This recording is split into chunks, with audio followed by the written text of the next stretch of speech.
নমস্কার সকলকে, তোমরা সকলে কেমন আছো? আমি বেশ ভালো আছি। তো অনেক দিন পরে একটা ব্লগ নিয়ে তোমাদের সাথে শেয়ার করতে চলে এসেছি। তো প্রথমেই জানিয়ে রাখি সকলকে শুভ নববর্ষ। আর নববর্ষের দিন সন্ধেবেলা আমরা বেরিয়ে পড়েছিলাম একটু মেলা দেখার উদ্দেশ্যে। আর সেই দিনকে আমি যখন নতুন জামা পরি না, আমার কোথাও ঘুরতে যেতে খুব ইচ্ছে করে। আর গিয়ে দেখি কোনো মেলা টেলা কিছুই নেই।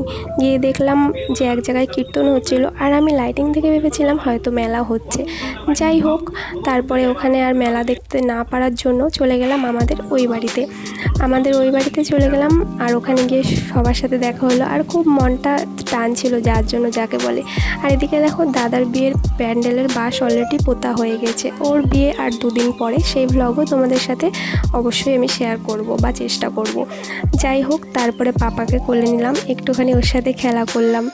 আর ও বারবার হাত দিয়ে, জানো তো, এই কালী ঠাকুরের ফটোটা খুব দেখাচ্ছিল। এই ঠাকুরটা আমি এঁকেছিলাম, অনেক বছর হয়ে গিয়েছে, আর আমি বাঁধিয়েও রেখেছিলাম, একটা মানে স্মৃতি যাকে বলে।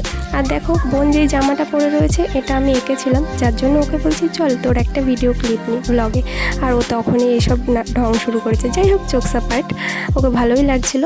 আর তারপরে আমি নাইটি পরে নিয়েছি, কারণ একটাই, আমি ওখানে থাকিনি যদিও, কারণ আমি স্লিভলেস জামা সেরকম একটা পরি না। আর যেই জামাটা আমি পরে গিয়েছিলাম ওটা স্লিভলেস ছিল, আর প্রচণ্ড রকম কাটা ছিল, যার জন্য আমি উপরে একটা জ্যাকেট টাইপের পরেছিলাম। আর গরমে খুব অসুস্থ হয়েছিল, যার জন্য মা বলছে দে আমি তোকে হাতাটা লাগিয়ে দিই, তুই ততক্ষণ একটা নাইটি পরে থাক।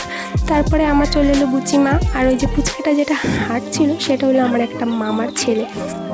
তো বললাম না, পুচকে পাচকার এখন অভাব নেই। আর আরেকটা পুচকাও ছিল, যেটা আমার পুকু, ও বাড়িতে ছিল না, যার জন্য ওকে ভিডিওতে নেওয়া হয়নি। আর এই দেখো, মা জামার হাতাটা লাগিয়ে দিয়েছে। আর আমার বর যথারীতি আমার ব্লগে আসবে না, চলে গেলো ইগনোর করে। যাই হোক, আর এই দেখো ড্রেসটা পুরো আমার, কেমন লেগেছে ড্রেসটা জানিও। আর এই জামাটা দিয়েছে আমাকে আমার শাশুড়ি মা। তারপরে মা বললো আমি আজকে চিকেন রান্না করেছি, খেয়ে দেখ কেমন হয়েছে। কারণ ওই বাড়িতে তো এখন সেরকম খাওয়া হয় না মায়ের হাতে চিকেন, আর আমার সেরকম পেটে জায়গা ছিল না, যার জন্য জাস্ট একটু টেস্ট করলাম অল্প একটু নিয়ে। তারপরে আমি বাড়ি চলে গেলাম, একটা নেল পলিশ আর ক্লিপ কিনেছি, দাদার বিয়ের জন্য একটু লাগতো। আর এখানে ব্লগটা আমি শেষ করছি। তোমাদের সকলের নববর্ষ কেমন কাটালো অবশ্যই জানিও।